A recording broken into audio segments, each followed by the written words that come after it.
Sizning ham molingiz xuddi shu molga o'xshab qochmayaptimi? Yoki kuyga kelmayaptimi? Xo'p, hozirgi qilayotgan lichinalarimizni ko'rsatib boraman.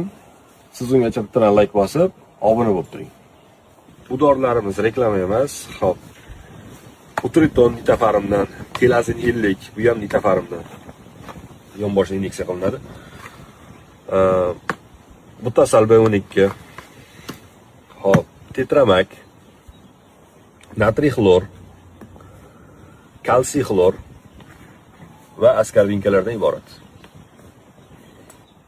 Xo'p, mana shu dorilar bilan molingizni 4 kun inyeksiya qildirsangiz, molingiz vaqtida kuyga keladi, vaqtida qochadi.